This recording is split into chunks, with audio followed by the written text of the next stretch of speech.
പ്രിയമുള്ളവരെ, ശ്രീനാരായണ ഗുരു ഓപ്പൺ യൂണിവേഴ്സിറ്റിയുടെ 2024 admission first സെമസ്റ്ററിൻ്റെ അസൈൻമെൻറ്റുകൾ നമ്മൾ ഈ വർഷത്തിലെ ആദ്യത്തിൽ നമ്മൾ സബ്മിറ്റ് ചെയ്തിരുന്നു.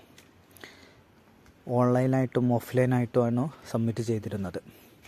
ഇതിൽ ഭൂരിപക്ഷം ആളുകളും ഓൺലൈനായിട്ട് തന്നെയാണ് സബ്മിറ്റ് ചെയ്തത്. ഈ ഓൺലൈനായിട്ട് സബ്മിറ്റ് ചെയ്ത ആളുകളുടെ റിസൾട്ടുകൾ വന്നുകൊണ്ടിരിക്കുകയാണ്. ഓരോന്ന് വാല്യുവേഷൻ കഴിയുന്നതിനനുസരിച്ച് നമ്മുടെ ഡാഷ്ബോർഡിൽ അത് അപ്ലോഡ് ചെയ്തുകൊണ്ടിരിക്കുന്നുണ്ട്.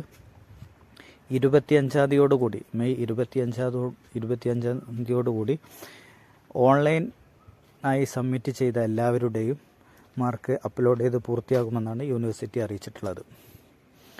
മറ്റുള്ളവർ ഓഫ്ലൈനായി സബ്മിറ്റ് ചെയ്തവർ അതിനുശേഷം വാല്യുവേഷൻ ഉണ്ടായിരിക്കും എന്നും അറിയിക്കുന്നു.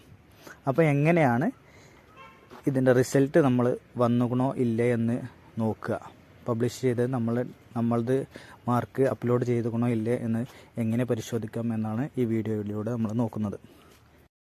ആദ്യമായിട്ട് നമ്മൾ ശ്രീനാരായണ ഗുരു ഓപ്പൺ യൂണിവേഴ്സിറ്റിയുടെ വെബ്സൈറ്റ് ലോഗിൻ ചെയ്യാൻ വേണ്ടത്, നമ്മുടെ അക്കൗണ്ട് ലോഗിൻ ചെയ്യാൻ വേണ്ടത്.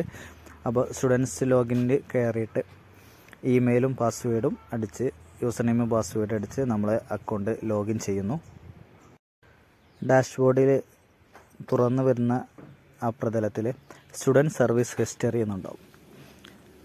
2 ഓപ്ഷൻ ഉണ്ടാവുക, action as request and student service history.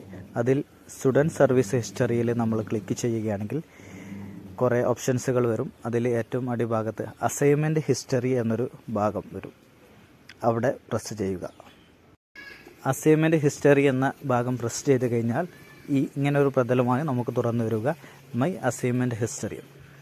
ഇതിൽ വ്യൂ അസൈൻമെൻറ്റ് ഡീറ്റെയിൽ എന്ന ഭാഗത്ത് ക്ലിക്ക് ചെയ്യുകയാണെങ്കിൽ നമ്മുടെ ഏതെല്ലാം വിഷയങ്ങളുടെ മാർക്കാണ് അപ്ലോഡ് ചെയ്തിട്ടുള്ളത് അതൊക്കെ നമുക്ക് കാണാൻ സാധിക്കും.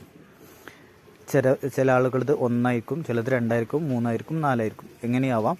ഏതായാലും 25-ാം തീയതിയോടുകൂടി പൂർണ്ണമായിട്ട് അപ്ലോഡ് ചെയ്യുമെന്നാണ് യൂണിവേഴ്സിറ്റി അറിയിച്ചിട്ടുള്ളത്. Okay, thank U.